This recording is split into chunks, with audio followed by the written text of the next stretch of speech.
Hello, on est de retour aujourd'hui pour parler plantes. Petite capsule comme d'habitude. Aujourd'hui, on parle de la plante du mois qui est notre magnifique, notre huge, notre grand. Je n'ai plus de branche de framboisin. Voilà, ben notre framboisin, voilà.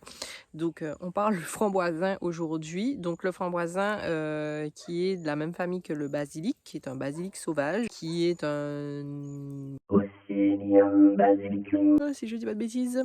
Je vous mettrai le nom là, qui est donc, comme je disais, un basilic sauvage, qui a des vertus similaires mais différentes. On va voir ça tout de suite, du basilic. C'est parti.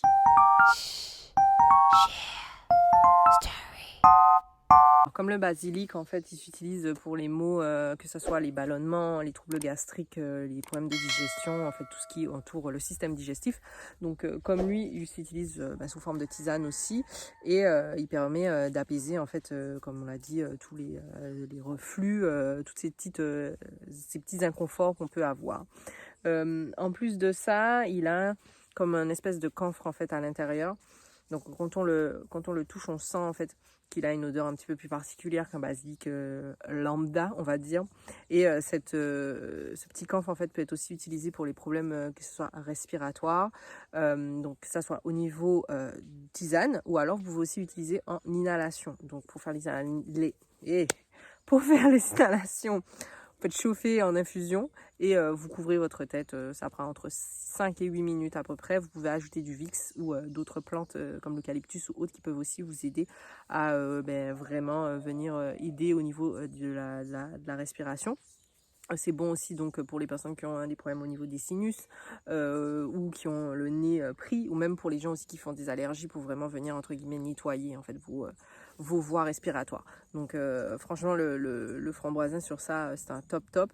En plus de ça, il est aussi utilisé contrairement au basilic normal qui n'est pas forcément très connu pour cela.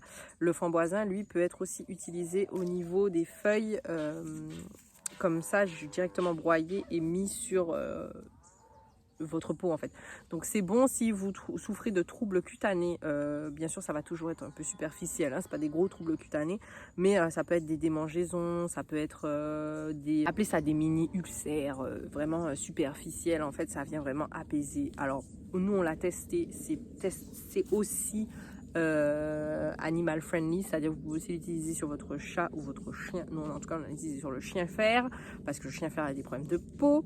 Donc on a juste pris des feuilles en fait, une bonne poignée de feuilles, ça vous fait à peu près 20 grammes, et vous les broyez et vous ajoutez un peu d'eau chaude pour vraiment libérer en fait les propriétés de la plante, et vous en fait lui passez sous la peau. Donc si votre chien se démange énormément, ça devrait l'aider à arrêter de se démanger en fait.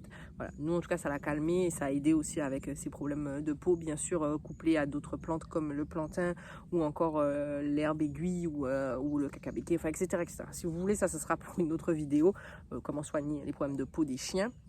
Mais en tout cas, même pour l'humain aussi, si vous avez des démangeaisons ou autres, ou si vous êtes quelque part et que vous vous faites piquer par des moustiques ou alors des maringouins ou d'autres bestioles, vous pouvez appliquer directement en fait l'huile qui à l'intérieur va venir soulager les démangeaisons. Voilà. Aujourd'hui, comme d'habitude, hein, c'est pas long, c'est court, c'est droit au but. Le framboisin, c'est une plante à avoir dans son jardin. Vraiment, c'est quand même assez envahissant, mais ça permet aussi d'attirer les abeilles en fait, et tout l'écosystème dont vous avez besoin pour vraiment avoir un jardin qui prolifère, et donc pour pouvoir aller butiner, pour pouvoir aller aussi fertiliser, enfin vous avez compris, la nature quoi. Donc c'est quand même important d'avoir un framboisin, et puis ça permet aussi de faire de belles haies. Puis vous pouvez aussi récupérer en fait les graines, parce que les graines de basilic aussi sont bonnes pour la digestion et aussi pour les vers. Donc en termes de vermifuges, voilà. Mais je crois qu'on a fait le tour, hein. Dites-moi, laisse-moi savoir si vous avez un framboisin chez vous. Et puis comme d'habitude, si vous avez aimé cette vidéo qui part dans tous les sens, désolé, hein, laissez-moi savoir en commentaire, un petit pouce, et puis on se retrouve la prochaine fois. Et puis la cagnotte est toujours en ligne en fait, hein, mais on se retrouve la prochaine fois pour une nouvelle plante et une nouvelle capsule, et donc une nouvelle vidéo. Bye bye.